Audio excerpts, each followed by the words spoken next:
Welcome back to so simple. So आज की इस वीडियो में मैं फिर लेके आ चुकी हूँ आपके लिए बहुत ही trendy and fashionable flare frock का डिज़ाइन। सो इसको बनाने के लिए 3 मीटर मैंने कॉटन फैब्रिक लिया है और इसके साथ लाइनिंग अटैच करनी है। ये स्मॉल साइज़ के लिए तैयार हो रही है एंड अगर आप लार्ज से एक्सल साइज़ के लिए बना रहे हो फुल फ्लेयर के साथ तो आपने 5 मीटर फैब्रिक लेना है। तो वीडियो को अच्छे से समझने के लिए आपको वीडियो को एंड तक देखना है और वीडियो अच्छी लगी तो वीडियो को लाइक शेयर एंड सब्सक्राइब। तो चलिए वीडियो को देरी ना करते हुए तो करते हैं वीडियो को स्टार्ट। सबसे पहले हम मेन फैब्रिक को फैला लेंगे, इसके ऊपर हम लाइनिंग की कटिंग करेंगे ताकि आप प्रॉपर्ली समझ पाएँ। सबसे पहले हमने फैब्रिक को डबल फोल्ड किया है एंड इसको एक और बार 4 फोल्ड कर लिया है। अब इसकी चौड़ाई 10 इंचेस है, लंबाई इसकी ज़्यादा है, बाद में ये कट होके अलग होगी। देखिए सबसे पहले हमें हाफ इंच की मार्किंग लगानी है। ये मार्किंग आप चाहे मेन फैब्रिक में कट कर रहे हो या फिर लाइनिंग में कट कर रहे हो, आपको लगाना ये कंपलसरी है।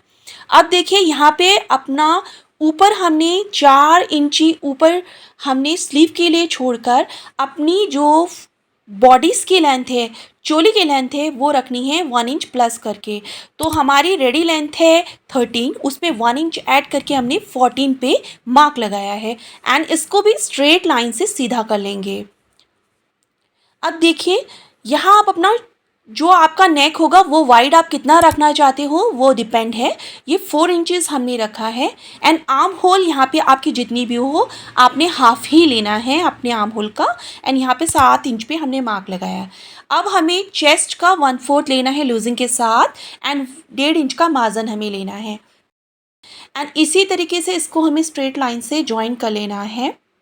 आपका जितना भी चेस्ट हो 1/4 कीजिए हाफ इंच लूजिंग के साथ एंड 1.5 इंच मार्जिन ले लीजिए। इसी तरीके से वेस्ट में हमने 1/4 को हाफ इंच मार्जिन लेके मार्क किया है एंड 1.5 इंच का हमने यहाँ पे मार्जिन लिया है। ठीक है, अब नीचे से हम यहाँ पे कॉर्नर को ना लटके इसलिए हाफ इंच हमने इसको राउंड शेप दे दिया है। अब यहाँ पे 1.5 इंच के मार्किंग पे आर्म होल कर्व ड्रॉ कर लिया है। ठीक है, अब इस सब की हम कटिंग कर लेंगे। अब ये कट हो चुकी है, अब इसको हमने मेन फैब्रिक पे कट करना है। तो यहाँ पे हम डबल फैब्रिक कर लेते हैं ताकि एक ही बार में दोनों पार्ट्स निकल जाएं। अब इसको हमें इस फैब्रिक मेन फैब्रिक के ऊपर फैला लेना है एंड हमें साइड से उतना फैब्रिक रखना है ताकि फैब्रिक हमारा कम ना हो। तो यहाँ पे 0.25 का फैब्रिक छोड़ते हुए इस तरीके से कटिंग कर लेनी है। तो ये देखिए कट हो चुकी है, जो बीच से जॉइंट है इसको भी हम कट कर लेंगे।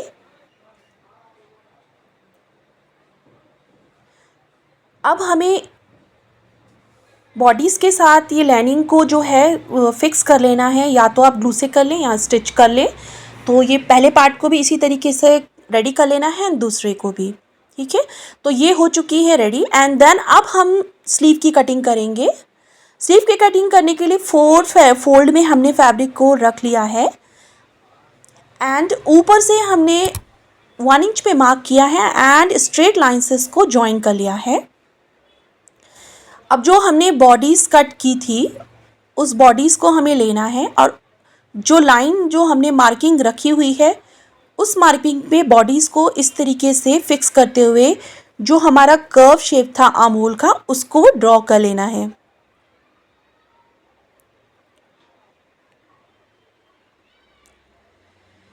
अब स्लीव आप कितना रेडी रख रहे हैं वो डिपेंड है। तो यहाँ पे 12 से 13 इंच हमने सीविंग अलाउंस के साथ रखा हुआ है। तो यहाँ पे हमने मार्किंग कर ली है एंड इसकी भी कटिंग हमने कर ली है। अब आप जितनी मोहरी रखना चाहते हो, क्योंकि ये इलास्टिक मोहरी बनेगी तो मोहरी आप पूरा भी रख सकते हैं। तो इस तरीके से हमने मोहरी रख ली है 11 इंच पे और इसकी भी कटिंग हमने कर लेनी है। सो फ्रेंड्स, ये भी कट के रेडी हो चुकी है। एंड अब हमने दोनों ही स्लीव को फैला लेना है और इलास्टिक के लिए जगह बनाते हुए स्टिच कर लेना है दोनों साइड से। अब हमने इलास्टिक लेना है। आप इलास्टिक अपनी ही नेक की चौड़ाई के हिसाब से लेंगे। जैसे 4 इंच रखी है आपने, उसका डबल 8 होगा, तो 8 से 2 से 2.5 इंच आप इलास्टिक कम रख लें। तो इसी तरीके से हमने भी इस इलास्टिक कम रखी है एंड इसको पिन की हेल्प से इंसर्ट करते हुए हमने इसको साइड से सिक्योर कर लिया है। इसी तरीके से दोनों हमारे रेडी हो गए हैं। अब हमें स्लीव के साइड में भी आप जितना इलास्टिक टाइट चाहते हो अपनी कलाई पे, उसी हिसाब से इलास्टिक ले लें और कट कर लें और पिन की हेल्प से इसको स्लीव में इंसर्ट कर लें।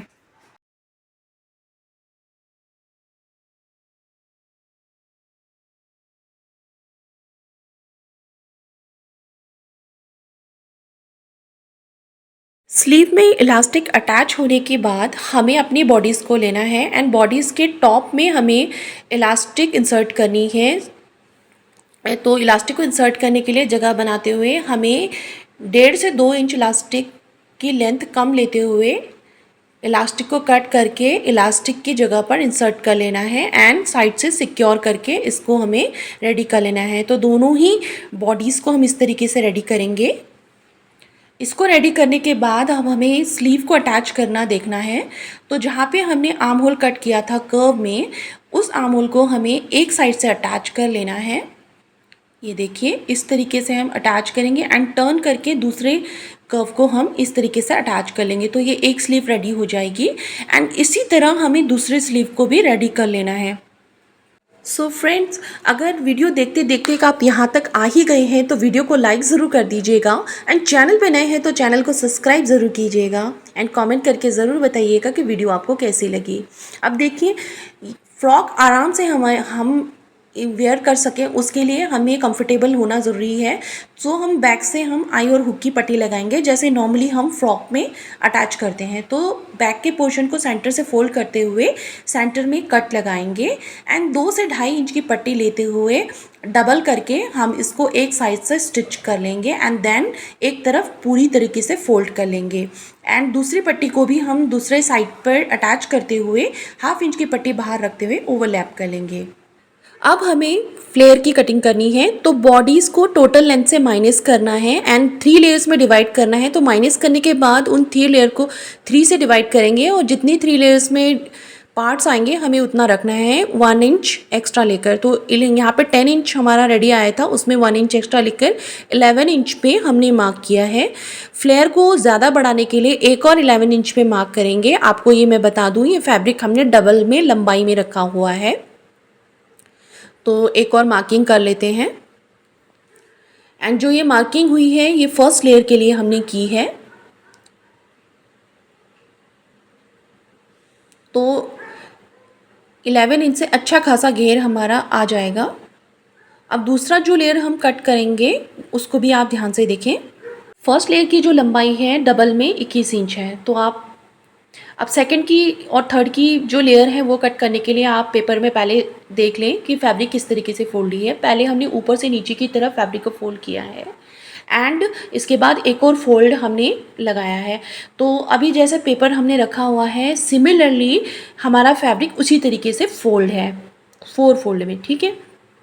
एंड आप कहने का मतलब ये है कि अगर आपने 1.5 मीटर तक फैब्रिक ऊपर के लिए फर्स्ट लेयर के ले लिया है तो आपको 1.5 से डबल फैब्रिक सेकेंड लेयर के लिए लेना होगा एंड थर्ड लेयर भी उसी तरीके से डबल हमें सेकेंड लेयर के अकॉर्डिंग लेना होगा, ठीक है।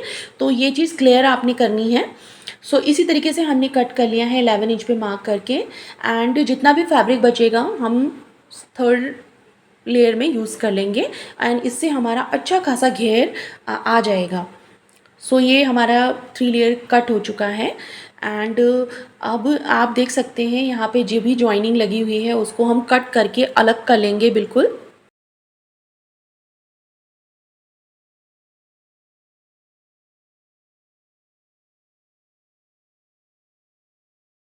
अब फ्रेंड्स, अब हम सभी लेयर्स को अच्छे से असेंबल कर लेंगे। ये देखिए हमने इसको असेंबल कर लिया है एंड जितने भी हमारे पीसेस हैं हम उसको स्टिच करके आपस में एक लंबा जो पट्टी होती है वो तैयार कर लेंगे। तो आप देख सकते हैं इसकी लेंथ जिस तरीके से हमने बताया उसी तरीके से आपने इसमें रखना है। अब इस फ्लेयर को पट्टी को लंबा करने के लिए हम जॉइन लगाएंगे। ओके, अब इसको स्टिच कैसे करना है वो ध्यान से देखिए। आपकी मशीन में जितना भी बड़ी वाली जो सिलाई है वो सिलाई आपने एक साइड से लगानी है। तो ये जो सिलाई होगी वो 2 लाइन में लगानी है आपने।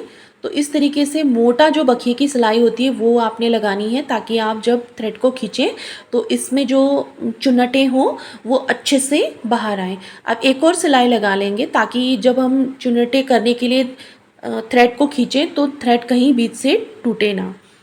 इसके लिए हम 2 बार सिलाई लगा लेंगे एंड एक थ्रेड को थोड़ा सा ढीला करके इस तरीके से 1 थ्रेड को खींचते हुए हमें यहाँ पे गैदर क्रिएट कर लेने हैं। ये देखिए एग्जैक्टली इस तरीके से एंड इसी तरीके से हमें तीनों लेयर में चुन्नटें बिठा लेनी है। सो यहाँ पे देख सकते हैं चुन्नटें बिल्कुल रेडी हो चुकी हैं और इसका घेर भी बहुत अच्छा आया है। अब हमें इसको ज्वाइन करने का तरीका देखना है। तो ये ऊपर से ज्वाइन करने का एक तरीका है, अगर आपके पास पीकू मशीन है तो आप ऊपर से भी ज्वाइन कर सकते हो, बट हम इसको ऊपर से ज्वाइन नहीं करेंगे। हम इसको उल्टा पलट कर इस तरीके से ज्वाइन करेंगे। फैब्रिक को, नीचे वाली फैब्रिक को अच्छे से फैलाते हुए पूरा ज्वाइन कर लेंगे। तो देखिए ये यहाँ पे हमने ज्वाइन कर लिया है। बॉटम को हमें बॉडीज़ के साथ अटैच करना है।